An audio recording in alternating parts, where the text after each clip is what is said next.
Hello tribals. आज हम पिछले क्लास में अपन देखे थे कि अपना सेल इंजरी होता क्या है और किस चीज़ से होता है। अब अपन ये समझते हैं इस बार कि अब सेल इंजरी के क्या क्या मैनिफेस्टेशंस आते हैं या क्या क्या हमें देखने मिलता है जब एक सेल्यूलर इंजरी होती है। तो सबसे पहले क्या दिखते थे? All stress and noxious stimuli shows manifestation. सबसे पहला क्या दिखेगा? कोई भी टाइप का इंजरी होगा तो हमारे बॉडी में सबसे पहले क्या होगा? मेटाबॉलिक चेंजेस होंगे और बायोकेमिकल चेंजेस होंगे। सबसे पहले अंदर ही अंदर में कुछ कुछ दिक्कतें चालू होंगी। सबसे पहले अब क्या होगा? मानिए कोई ट्यूमर बन रहा है अपने शरीर के अंदर, तो सबसे पहले क्या होगा? समझिए पेट की तरफ कहीं बन रहा है या इंटेस्टाइन की तरफ कहीं बन रहा है या लिवर की तरफ कहीं पे बन रहा है, तो सबसे पहले क्या होगा? हमें उससे रिलेटेड कुछ दिक्कतें होंगी, पेट दर्द होगा या फिर अंदर में हमारे जितने भी हार्मोन्स होंगे या फिर जितने भी एंजाइम्स होंगे उनका मैल फंक्शनिंग होगा या ज़्यादा निकलेंगे, कम निकलेंगे, कोई एक डिफरेंस आएगा। तो ये मेटाबॉलिक और बायोकेमिकल चेंजेस पहले आते हैं। फिर उसके बाद जब थोड़े-थोड़े टाइम पे वो इंजरी को अपन ठीक नहीं करते, वो इंजरी चले जा रही है, चले जा रही है, चले जा रही है, एट द एंड वो लीड करेगा टू मॉर्फोलॉजिकल चेंजेस। अब क्या करते हैं? ये प्रोसेस में कि कोई भी टाइप का टाइम लग सकता है। ऐसा ज़रूरी नहीं है कि कोई चीज़ होने में, जैसे ट्यूमर को बड़ा होने में, मॉर्फोलॉजिकल सामने से दिखने में, चेंजेस में सालों लगते हैं। पर कुछ ऐसे इंजरी है जिसमें मिनट्स लगते हैं, घंटे लगते हैं या दिन भी लग जाते हैं। एग्ज़ाम्पल लें तो कैसे देखें? एग्जाम्पल लें तो जैसे मायोकार्डियल इन्फार्क्शन का। मायोकार्डियल इन्फार्क्शन में अपने को क्या मिल रहा है? Myocardial infarction is basically ischaemia. अब इस्कीमिया के कारण क्या हो रहा है? सबसे पहले तो एक रिवर्सिबल इंजरी होती है मायोकार्डियम को ब्लड नहीं पहुंचता तो रिवर्सिबल इंजरी करता है। अब रिवर्सिबल इंजरी कुछ मिनटों तक रहती है। कितने मिनट तक रहती है वो अपन देखते हैं। अब उसके कारण क्या होगा? सेल्यूलर स्वेलिंग्स होंगी। अब सेल्यूलर स्वेलिंग्स रिवर्स की जा सकती है क्योंकि अभी तक ये रिवर्सिबल स्टेज में। इसको इरिवर्सिबल इंजरी में बदलने तक 1 से 2 घंटे लगते हैं। अब 1 से 2 घंटे के अंदर अभी भी ये रिवर्सिबल सेल स्टेज के अंदर, जिसमें अपन अगर परफ्यूजन मतलब इस्कीमिया हटा दे, ब्लड फ्लो वापस ला दे, तो वो चीज़ वापस ठीक हुआ, वो स्वेलिंग वापस हटाई जा सकती है, मायोकार्डियम को वापस रिवाइव किया जा सकता है। क्या होगा अगर इसको भी अपन ठीक नहीं करते हैं? तो फाइनली अपना इन्फार्क्शन होगा जो एक डेड सेल टाइप या एक बहुत हाई लेवल पे इरिवर्सिबल इंजर्ड सेल जैसा दिखेगा, जिसका एविडेंस अपन लाइट माइक्रोस्कोप में भी देख सकते हैं। पर इस चीज़ को लाइट माइक्रोस्कोप में दिखने में लगते हैं 4 से 12 घंटे। तो सिंपल समझ में आ रहा है, रिवर्सिबल चेंज पहले अंदर हुआ, सेल्यूलर स्वेलिंग्स हुई, थोड़ी-थोड़े चेंजेस आए अंदर, मेटाबॉलिक, बायोकेमिकल चेंजेस आए कुछ मिनटों के अंदर। वो तब तक बिगड़ते रहे जब तक वो एक इरिवर्सिबल इंजरी में ना बदल जाए। फिर वो इरिवर्सिबल इंजरी होते होते एक मॉर्फोलॉजिकल चेंज ला दी जो अपन लाइट माइक्रोस्कोप में 4 से 12 घंटे के अंदर देखते हैं। ठीक है, समझ में आया? अब सबसे ये तो हुआ एसेंशियल कि हमें क्या दिखता है। अब हम देखते हैं एक एक स्टेप कि पहले क्या होगा, किसको लीड करेगा और फाइनली क्या हो जाएगा। तो सबसे पहले आते हैं अपन रिवर्सिबल इंजरी में।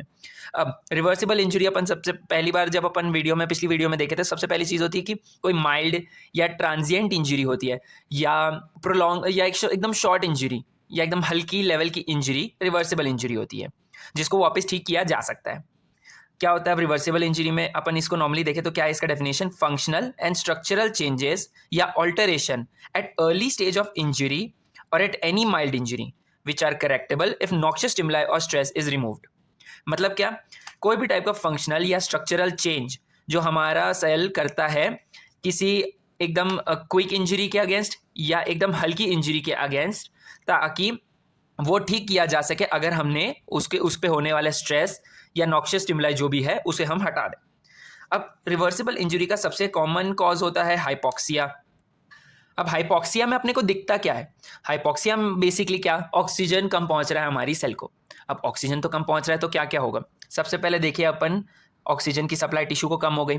अब ऑक्सीजन की सप्लाई कम होगी तो क्या करता है? अब टिश्यू अपने ऑक्सीजन के साथ क्या करता है? टिश्यू मिली ऑक्सीजन के साथ रेस्पायर करता है, ग्लाइकोलाइसिस चलाता है, ये सब काम करता है। ऑक्सीजन बहुत नेसेसरी है। तो क्या होगा? अब सबसे पहले ऑक्सीजन कम पहुंचेगा तो माइटोकॉन्ड्रिया में ऑक्सीडेटिव फॉस्फोराइलेशन कम हो जाएगा। अब ऑक्सीडेटिव फॉस्फोराइलेशन कम होगा तो इलेक्ट्रॉन ट्रांसपोर्ट चेन की फंक्शनिंग कम हो जाएगी। इलेक्ट्रॉन ट्रांसपोर्ट चेन कर क्या रहा था? एटीपी प्रोड्यूस कर रहा था। तो अब इलेक्ट्रॉन ट्रांसपोर्ट चेन की फंक्शनिंग ही कम हो रही है तो एटीपी का फॉर्मेशन भी कम हो जाएगा। अब एटीपी का फॉर्मेशन कम होगा तो एटीपी अपने बॉडी में बहुत काम करता है। बेसिकली एटीपी का सबसे इंपॉर्टेंट काम है सोडियम पोटेशियम एटीपी पंप चलाना।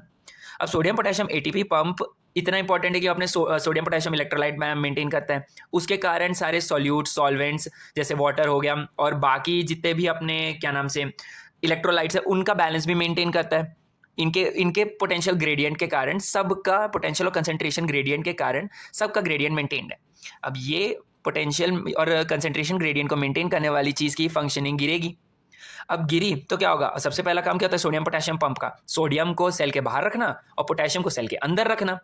तो सबसे पहले क्या होगा? सोडियम इनफ्लक्स करेगा और पोटेशियम इफ्लक्स करेगा।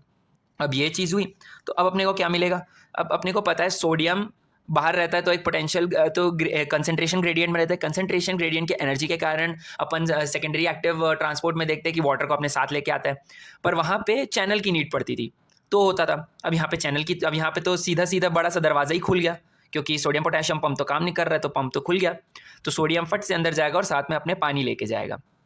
अब पानी अंदर गया तो अब सादी सी बात है, सेल, अब इतना सा सेल है, इसके अंदर मैंने पानी भरा तो वो इतना बड़ा सेल बन जाएगा, स्वेलिंग होगी।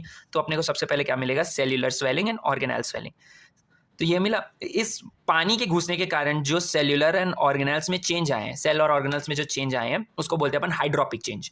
हाइड्रोपिक चेंज अपने सेल में होने वाला सबसे पहला मॉर्फोलॉजिकल चेंज होता है, ये याद रखेंगे। अब सेल्यूलर स्वेलिंग हो गई तो सब सेल में बढ़ा पानी तो ऑर्गेनेल्स में भी घुसेगा। ऑर्गेनेल्स में घुसा तो क्या होगा? सबसे पहले एंडोप्लाज्मिक रेटिकुलम स्वेल होने लगेगा। एंडोप्लाज्मिक रेटिकुलम स्वेल होगा। अब इतना सा एंडोप्लाज्मिक रेटिकुलम है, उसके ऊपर सारे राइबोसोम्स लगे हुए हैं, वो स्वेल अप होते जाएगा तो यहाँ डिसकंटिन्यूएशन आएगा और राइबोसोम डिसोसिएट कर जाएंगे रफ एंडोप्लाज्मिक रेटिकुलम से। अब वहीं पड़े पड़े इन लोग राइबोसोम क्या करते थे? अब प्रोटीन प्रोडक्शन करते थे। अब राइबोसोम छूटे, अब अंदर इतना पानी, राइबोसोम भी तो थोड़ा उठाएगा। राइबोसोम उठाएगा, वो अपने सब यूनिट से अलग हो जाएगा। अब दोनों सब यूनिट साथ में नहीं है तो प्रोटीन प्रोडक्शन कैसे करेंगे? तो प्रोटीन का सिंथेसिस कम हो जाएगा। और प्रोटीन अगर जो बन गया है अंदर, उसको, प्रोटीन समझो पहले से कुछ बना हुआ है पर अब डिसोसिएट हो गया, तो प्रोटीन की फोल्डिंग भी ठीक से नहीं कर पाएगा, तो प्रोटीन की मिसफोल्डिंग हो जाएगी।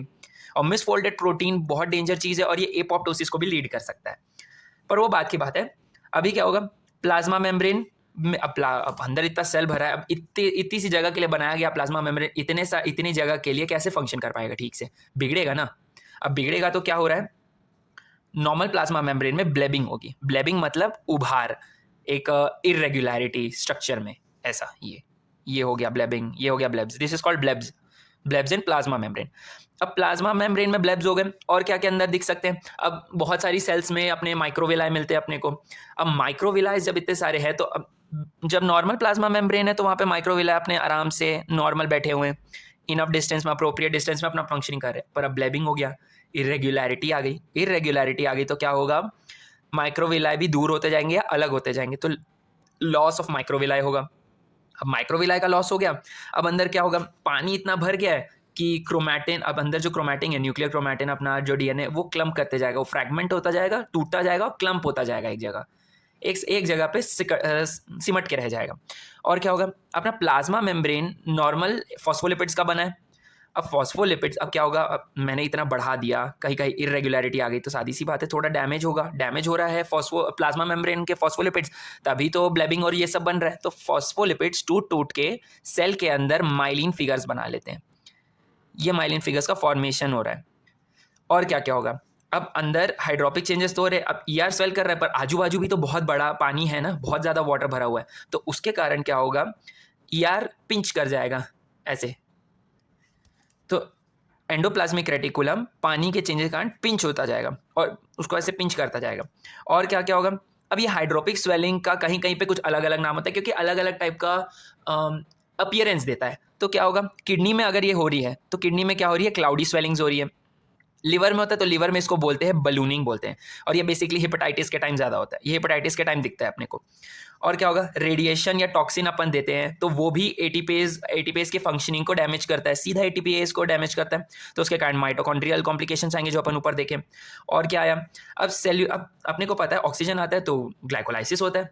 अब ग्लाइकोलाइसिस हो रहा है, अब ऑक्सीजन अपन ने दे दिया, अब अपने को पता है ग्लाइकोलाइसिस बिना ऑक्सीजन के भी काम करता है, एनएरोबिक ग्लाइकोलाइसिस करता है।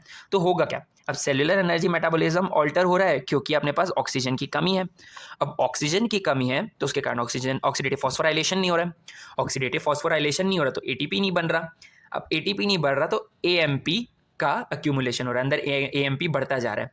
अब अपने को ये पता है कि जो एएमपी है, एएमपी एक पॉजिटिव स्टिमुलेशन की तरह काम करता है, एक्साइट करता है फॉस्फोराइलेस और फॉस्फोफ्रक्टोकाइनेस को। अब फॉस्फोराइलेस और फॉस्फोफ्रक्टोकाइनेस एक्टिवेट होंगे तो वो क्या करेंगे? अब अपने को पता है, अपन लास्ट ईयर बायोकेमिस्ट्री में पढ़े थे, ये दोनों एंजाइम्स अपने को ग्लाइकोलाइसिस और ग्लाइकोजिनोलाइसिस में पार्टिसिपेट करते हैं। तो ग्लाइकोजिनोलाइसिस और ग्लाइकोलाइसिस करवाएगा। पर अब ये ग्लाइकोजिनोलाइसिस और ग्लाइकोलाइसिस ऑक्सीजन की एब्सेंस में हो रहा है, तो एनएरोबिक ग्लाइकोलाइसिस हो रहा है और नया बन भी नहीं पा रहा है, तो ग्लाइकोजन स्टोर्स फटाफट डिप्लीट होते जाएंगे। और एनएरोबिक हो रहा है तो उसके कारण क्या होगा, लैक्टिक एसिड बनेगा। अब ग्लाइकोलाइसिस का एनएरोबिक में फाइनल प्रोडक्ट क्या होता है, लैक्टिक एसिड होता है। तो लैक्टिक एसिड का अक्यूमुलेशन होता जाएगा। अब लैक्टिक एसिड का अक्यूमुलेशन होगा तो अपने सेल का पीएच गिरता जाएगा। और अपने को पता है हमारे बॉडी के एंजाइम्स लो पीएच में फंक्शन नहीं करते, एसिडिक मीडियम में फंक्शन नहीं कर पाते, तो अंदर के जितने भी साइटोसोलिक एंजाइम्स हैं उनकी एक्टिविटी का रिडक्शन हो जाएगा। अब आते हैं फैटी चेंजेस में। फैटी चेंजेस में अपने को क्या क्या मिल रहा है, फैटी, अब ये तो था हाइड्रोपिक फैटी में आएंगे। फैटी मतलब अपने फैट का यूज़ होगा अब कहीं ना कहीं।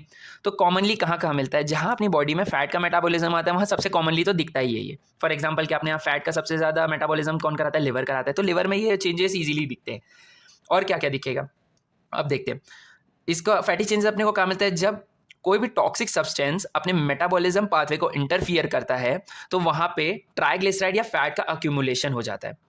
एग्जाम्पल अपन कैसे देखेंगे इसका, जैसे अपने यहाँ क्या हो रहा है, अक्यूमुलेशन क्यों हो रहा है, राइबोसोम के अपने पीछे देखा, राइबोसोम की स्वेलिंग हो गई। अब राइबोसोमल स्वेलिंग हो रही है तो राइबोसोमल यूनिट सब यूनिट्स डिसोसिएट कर गए, तो प्रोटीन सिंथेसिस नहीं हो रहा। तो उसके लिए अपने बॉडी में कंपनसेटरी मैकेनिज्म है और उसके कारण फैटी अक्यूमुलेशन अपने सेल के अंदर होने लगते हैं। अब फैटी अक्यूमुलेशन अपने ऑर्गन में हो रहा है तो उस ऑर्गन में क्या क्या दिखने मिलेगा, अपने को सबसे पहले दिखेगा कि ऑर्गन में पैलर दिख रहा है, टर्गर दिख रहा है। टर्गर का मतलब क्या होता है, हमारी सेल के अंदर फैट का अक्यूमुलेशन होगा तो अंदर जितना भी फ्लूइड और मटेरियल है वो उसकी सेल मेम्ब्रेन पे एक प्रेशर बना रहा होगा, एक प्रेशर क्रिएट कर रहा होगा, उसको बोलते हैं टर्गर। तो उसके कारण अपने ऑर्गन पे भी, अपने ऑर्गन के ऊपर एक अलग टाइप का मॉर्फोलॉजिकल चेंज दिखेगा, तो टर्गर दिखेगा, जिसके कारण साइज बढ़ेगी। अब साइज बढ़ रही तो वेट बढ़ेगा, वेट भी बढ़ेगा, ये अफेक्टेड ऑर्गन को। तो अंदर हिस्टोलॉजिकल चेंजेस क्या दिख रहे हैं अपने को, हिस्टोलॉजिकल चेंजेस ये दिख रहे हैं कि साइटोप्लाज्म इयोसिनोफिलिक दिख रहा है। इयोसिनोफिलिक is pink in colour, pinkish दिख रहा है अब अपने को अपना साइटोप्लाज्म। क्यों ऐसा, एक तो फैट बढ़ता जा रहा है अंदर, उसके अब और क्या हो रहा है, आरएनए का लॉस होता जा रहा है। अब आरएनए पर्पल डाई देता है, हेमाटोक्साइलिन डाई देता है, तो वो ब्लू और पर्पल कलर जो दे रहा था वो नहीं दे पा रहा है अब, तो उसके कारण ब्लू और पर्पल कलर नहीं दिखेगा, अपना पूरा साइटोप्लाज्म इयोसिनोफिलिक दिखेगा। अब इयोसिनोफिलिक दिख रहा है और क्या होगा, माइटोकॉन्ड्रिया का भी डैमेज होगा। माइटोकॉन्ड्रिया डैमेज होगा तो माइटोकॉन्ड्रिया की स्वेलिंग होगी, और माइटोकॉन्ड्रिया की स्वेलिंग हो रही है तो उसके उसके कारण स्मॉल एमॉर्फस डेंसिटीज बनने लगेंगी, स्मॉल एमॉर्फस डेंसिटीज बन गई। अब ये तो इन जनरल होता है कि क्या हो रहा है। अब अपन देखते हैं हार्ट में क्या क्या हो रहा है। हार्ट में अपने को ये दिखेगा कि एक बीमारी होती है जिसको अपन बोलते हैं डिफ्थेरिक मायोकार्डाइटिस। अब डिफ्थेरिक मायोकार्डाइटिस में क्या होता है, फैट का अक्यूमुलेशन होने लगता है। कहाँ होता है, दो मायोकार्डियल सेल्स के बीच में, यहाँ पे फैट का अक्यूमुलेशन होता रहेगा। जैसे ये दो के बीच होगा, फिर ये दोनों के बीच यहाँ पे होगा, इन दोनों के बीच यहाँ पे होगा, ऐसे ऐसे करके एक स्ट्राइप्ड अपीयरेंस देगा। उस स्ट्राइप्ड अपीयरेंस देगा जिसको बोलते हैं अपन टाइगर डिफेक्ट। कैसा टाइप का दिखेगा अगर मैं ड्रॉ करके बताऊँ तो, ये एक मायोकार्डियल सेल है, ये एक मायोकार्डियल सेल है, ये एक मायोकार्डियल सेल है, इन दोनों के बीच फैटी अक्यूमुलेशन अपने को मिलेगा इस तरीके से। ये हो गया फैट अक्यूमुलेशन, ये हो गया फैट अक्यूमुलेशन। ऐसे टाइप का एक स्ट्राइप्ड अपीयरेंस मिलेगा अलग अलग, जिसको बोलते हैं अपन टाइगर अपीयरेंस। और क्या मिलेगा अपने को, ये हो गया। अब ये तो हुआ हार्ट में ये चीज़ दिखती है। अब आते हैं अपन लिवर में। अब लिवर में अपने को क्या मिल रहा है, लिवर में अगर ऐसा कुछ होता है तो उसमें ट्राइग्लिसराइड का अक्यूमुलेशन होता है। अब ट्राइग्लिसराइड का अक्यूमुलेशन को अपन बोलते हैं स्टीएटोसिस। ट्राइग्लिसराइड अक्यूमुलेशन को बोलते हैं स्टीएटोसिस। अब स्टीएटोसिस दो टाइप का होता है, एक होता है माइक्रोस्टीएटोसिस या माइक्रोवेसिकुलर स्टीएटोसिस, या मैक्रोस्टीएटोसिस या मैक्रोवेसिकुलर स्टीएटोसिस। अब इसमें अपने को सेल में चेंजेस क्या क्या दिखते हैं मैं ये बताता हूँ। सेल में क्या क्या चेंजेस मिलते हैं, समझिए ये एक हिपैटोसाइट है। हिपैटोसाइट के अंदर फैट के ऐसे छोटे छोटे पेरीफेरी में अगर अपने को फैट वेसिकल्स, फैटी वैक्यूल्स या फैटी वेसिकल्स दिखते हैं, फैट वैक्यूल्स इन सेल, तो उसको अपन बोलेंगे माइक्रोस्टीएटोसिस या माइक्रोवेसिकुलर स्टीएटोसिस। अब मैक्रो में क्या होता है, अब मैक्रो के लिए भी एक हिपैटोसाइट बना लेते हैं। ये एक हिपैटोसाइट है। अब ये हिपैटोसाइट के अंदर क्या होगा, एक बड़ा सा फैट वैक्यूल बनेगा सेंटर में। अब ये फैट वैक्यूल बन गया सेंटर में एक मस्त बढ़िया सा, जिसके कारण क्या होगा, न्यूक्लियस साइड में यहाँ पे शिफ्ट हो जाएगा। अभी न्यूक्लियस शिफ्ट हो गया पर ये न्यूक्लियस का स्ट्रक्चर चेंज नहीं होगा, बस साइड में खसका दिया गया। अब साइड में खसका दिया तो इसको बोलेंगे मैक्रोस्टिएटोसिस या माइक्रोवेसिकुलर स्टिएटोसिस। पर इसमें एक चीज़ और आता है, अगर हम क्या करते हैं कि यही चीज़ आगे जाके अगर अपने न्यूक्लियस को, अगर यही न्यूक्लियस इस चीज़ के कारण एंडेंटेड हो जा रहा है या फिर क्या बोल सकते हैं उसको, कर्व्ड हो जा रहा है या दबा दिया जा रहा है, मतलब ऐसा था अब ऐसा दबा दिया गया क्योंकि यहाँ पे वेसिकल आ गया, तो उसके कारण क्या होगा, इसको बोलेंगे अपन सिग्नेट रिंग सेल। क्या बोलेंगे? सिग्नेट रिंग सेल, इसको सिग्नेट रिंग सेल्स बोलेंगे। अब अपन ये भी देख सकते हैं कि माइक्रोवेसिकुलर स्टिएटोसिस के कॉजेज क्या क्या हो सकते हैं। माइक्रोवेसिकुलर स्टिएटोसिस किन किन चीज़ों के कारण हो सकता है? बेसिकली माइक्रोवेसिकुलर स्टिएटोसिस में क्या करें, अपने को फैटी एक्यूमुलेशन कराना है, तो कहाँ कहाँ हो सकता है? प्रेगनेंसी के दौरान होता है, या फिर अल्कोहलिक डिजनरेशन अपने लिवर का हो रहा है, ये चीज़ तब हो सकता है। कुछ कुछ टॉक्सिन्स के टाइम भी हो सकता है, जिसको अपन बोल सकते हैं जमाइकन वॉमिटिंग डिजीज़ की टाइम, जब जो टॉक्सिन्स निकलते हैं उनके कारण फैटी वो होता है। या इनबॉर्न एरर ऑफ मेटाबॉलिज्म होता है, जैसे यूरिया साइकिल डिसऑर्डर। अब यूरिया साइकिल डिसऑर्डर होगा तो इनबॉर्न एरर ऑफ मेटाबॉलिज्म भी इसका एक वो है। या race disease, race disease, race disease. अब रेस डिजीज में क्या होता है, ये अपने बेसिकली लिवर और ब्रेन दोनों में होता है। अब इसमें क्या होता है, अपने क्या बोलते हैं, और ब्रेन और लिवर में स्वेलिंग कराएगा, और स्वेलिंग के ब्रेन में स्वेलिंग होगी तो उसके कारण बहुत कन्फ्यूजन्स लगते हैं, अपने को ऑल टाइम कन्फ्यूज्ड फीलिंग आता है। और ये मेनली किन किन में ज़्यादा होता है कि जैसे जो बच्चा वायरल डिजीज से रिकवर करने की कोशिश कर रहा है, या फिर मेटाबॉलिक डिसऑर्डर है किसी को, तो उस टाइम पे ये टाइप के लोग सबसे ज़्यादा वल्नरेबल होते हैं रेस डिजीज़ होने के। तो ये चीज़ें अपन देखते हैं फैटी चेंजेस में। अब दो टाइप के और चेंजेस होते हैं। पहले क्या देखा, हाइड्रोपिक चेंज, दूसरा देखा फैटी चेंज। अब दिखेगा अपने को हाइलाइन चेंजेस और म्यूकॉइड चेंजेस। अब हाइलाइन चेंजेस का क्या मतलब, हाइलाइन का मतलब होता है बेसिकली ग्लासी चेंजेस होंगे। अब ग्लासी चेंजेस में क्या क्या मिलेगा अपने को, एक ग्लासी अपीयरेंस मिलेगा, होमोजीनस, सब सेम टाइप का चीज़ दिखेगा, कोई इरेगुलरिटी या सच सामने मैट्रिक्स में मटेरियल में नहीं दिखेगी, और इयोसिनोफिलिक होगा, मतलब पिंकिश कलर दे रहा होगा पूरे वे में, पूरी तरफ एक होमोजीनस पिंक कलर दिखेगा। तो अब ये किसके कारण दिखते हैं, सारे प्रोटीनिशियस मटेरियल के कारण दिखता है। अब हाइलाइन चेंजेस अपने दो टाइप के होते हैं, एक होता है इंट्रासेल्युलर और एक होता है एक्स्ट्रा सेल्युलर चेंजेस। अब इंट्रासेल्युलर हाइलाइन चेंजेस बेसिकली अपने को सबसे इजीली मिलते हैं एपिथेलियल सेल्स में, और एक्स्ट्रा सेल्युलर मिलते हैं अपने को कनेक्टिव टिश्यूज में। तो अब इंट्रासेल्युलर में अपने को क्या क्या दिखेगा, सबसे पहले देखते हैं कहाँ कहाँ पे क्या क्या मिलता है चेंजेस। अब जैसे अगर मैं किडनी की बात करूँ, तो किडनी में क्या हो रहा है कि पीसीटी के एपिथेलियम में हाइलाइन ड्रॉपलेट्स बन जाते हैं। हाइलाइन ड्रॉप्स, अब ये हाइलाइन ड्रॉपलेट्स बनते क्यों हैं, क्योंकि जैसे समझो प्रोटीन यूरिया हो रहा है। अब प्रोटीन यूरिया के टाइम पे क्या हो रहा है, हमारा पीसीटी और ज़्यादा प्रोटीन एब्जॉर्ब करने की कोशिश कर रहा है। जितना रीएब्जॉर्प्शन करने की कोशिश कर रहा है उसके कारण ये हाइलाइन ड्रॉपलेट्स बनते जा रहे हैं पीसीटी में। अब क्या हो रहा है, जैसे टाइफॉइड फीवर होता है, टाइफॉइड फीवर के टाइम पे अपने रेक्टस एब्डोमिनिस जो मसल है उसमें हाइलाइन डीजनरेशन, या इसको बोलते हैं अपन जेंकर्स डीजनरेशन, ये अपन टाइफॉइड फीवर में देखते हैं। और क्या हो रहा है, अब अपन अल्कोहल ले रहे हैं, अल्कोहल के कारण क्या हो रहा है, अपने बॉडी में या हिपैटोसाइट में क्या मिल रहा है अपने को, aggregates of intermediate hyaline filaments दिखते हैं। उसको अपन क्या बोल के रिप्रेजेंट करते हैं, मैलरीज हाइलाइन बोलते हैं इसको अपन। और क्या क्या मिल रहा है अपने को, न्यूक्लियर या cytoplasmic hyaline inclusion seen in viral infection के टाइम हाइलिन इंक्लूजन दिखते हैं अपने को न्यूक्लियस और साइटोप्लाज्म में। और क्या क्या मिलता है, रसल बॉडीज होमोजीनस पिंक, एकदम होमोजीनस पिंक से बॉडीज दिखते हैं अपने को rough endoplasmic reticulum, plasma cell के रफ एंडोप्लाज्मिक रेटिकुलम में। और वो बॉडीज किसके बने होते हैं, वो बॉडीज इम्यूनोग्लोबिन्स के बने होते हैं। बहुत सारे इम्यूनोग्लोबिन्स एक साथ एग्रीगेट कर जाते हैं रफ एंडोप्लाज्मिक रेटिकुलम में प्लाज्मा सेल के, उसको अपन बोलते हैं रसल बॉडीज। और क्या मिलेगा अपने को, अब एक्स्ट्रा सेल्यूलर पे जाते हैं।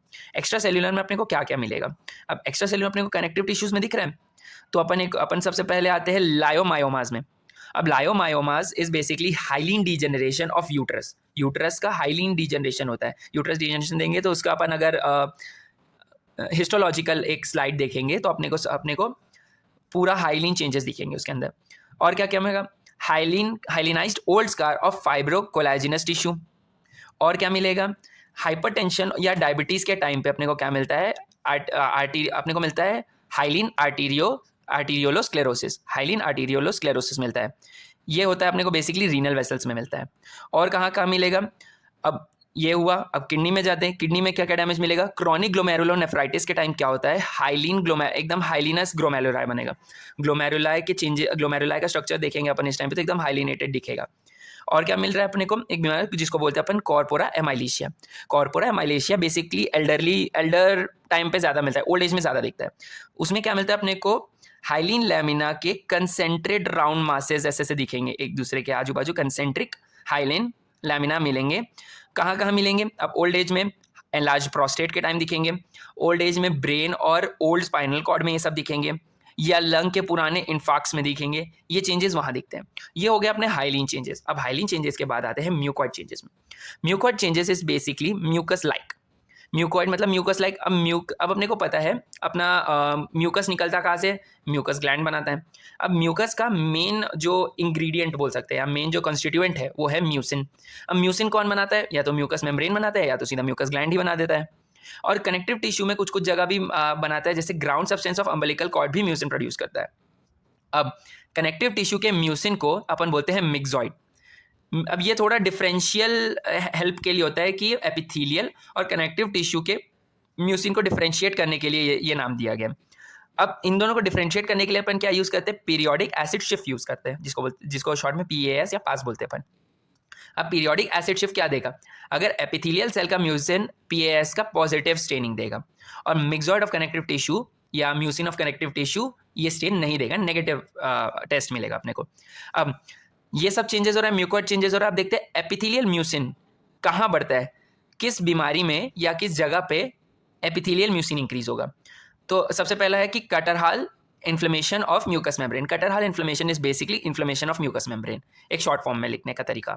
और दूसरा क्या है? या तो हमारे डक्स जो म्यूकस ग्लैंड के डक्स है उनको ऑब्स्ट्रक्शन हो गया तो म्यूकोसील का फॉर्मेशन हो जाएगा, तो उसके कारण एपिथेलियल म्यूसिन इंक्रीज होते लगे। और क्या होगा? पैंक्रियास का अगर सिस्टिक फाइब्रोसिस हुआ तो वहाँ पे बढ़ जाएगा। और कहाँ कहाँ बढ़ेगा? म्यूसिन सिक्रीटिंग ट्यूमर्स के टाइम होगा। ये कहाँ पे होता है? ओवरी में हो सकता है, ये स्टमक में हो सकता है, और क्या क्या है। अब देखते हैं कनेक्टिव टिश्यू म्यूसिन ये कहाँ बढ़ता है, मिक्सॉइड कहाँ बढ़ता है बेसिकली। तो म्यूकॉइड या मिक्सॉइड चेंजेस अपने को देखने मिलते हैं मिक्सोमाज में, न्यूरोफाइब्रोमाज में, फाइब्रोएडिनोमा में, सॉफ्ट टिश्यू सार्कोमा में, यहाँ पे मिक्सॉइड चेंजेस अपने को देखने मिलेंगे। और क्या क्या मिलेगा? Dissecting aneurysm of aorta. Aneurysm का मतलब क्या होता है? एन्यूरिज्म मतलब या तो बलूनिंग या एक वीकेंड एरिया। मतलब बलूनिंग कैसा देखने मिलेगा अपने को? ये जैसे एक आर्टरी है, वहाँ पे ऐसे टाइप का एक बलून सा एक फॉर्म हो जाएगा, इसको बोलते हैं अपन एन्यूरिज्म। या एकदम वीक जगह, एकदम हल्की सी कोई जगह हो गई जहाँ पे एकदम एंडोथीलियम वीकन हो गया है, उस वैसी जगह को, वैसी चीज़ को बोलते हैं अपन एन्यूरिज्म। ये होता है एओर्टा में। ये किस टाइम पे होता है? मार्फान सिंड्रोम में होता है और एडहाइम्स मीडियल डीजनरेशन में होता है। मार्फान सिंड्रोम याद करने का एक बहुत सिंपल सा तरीका है। मार्फान सिंड्रोम है क्या? एकदम लंबा, कोई भी पर्सन एकदम लंबा होगा, एकदम पतले सुकड़े हाथ होंगे, एकदम लंबे और पतले सुकड़े हाथ और पैर होंगे, बैक एकदम हंज्ड रहेगी, एकदम अनयूजुअल सा कर्व होगा बॉडी में, और एकदम एकदम शॉर्ट साइटेडनेस होगा, एक्सेसिव शॉर्ट साइटेडनेस होगा उसको। तो ये चीज़ एकदम स्लेंडर मैन टाइप, एकदम पतला सुकड़ा सा कोई आदमी, एकदम लंबा पतला सुकड़ा सा, लंबे लंबे हाथ वाला, उसी को बोलते हैं अपन मार्फान सिंड्रोम। ये हो गया। अपने को ये चीज़ मिक्सोइडिमा में भी देखने मिलता है।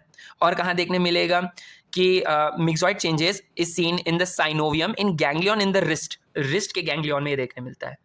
तो ये होता है सब रिवर्सिबल डिजीज, ये है रिवर्सिबल चेंजेस। अब ये सब के अगर अपन इसमें ठीक करते हैं, या हम जो भी स्ट्रेस या नॉक्सियस स्टिमुलाई जा रहा है उसको ठीक करते हैं, तो ये सब चीज़ रिवर्स हो जाएगी। बट अगर हमने कि ये जाएगी इंट्रासेल्युलर या इरिवर्सिबल चेंजेस में जाएगी, इरिवर्सिबल सेल इंजरी में जाएगी। Thank you tribals, see you in next video. Please like, share and subscribe.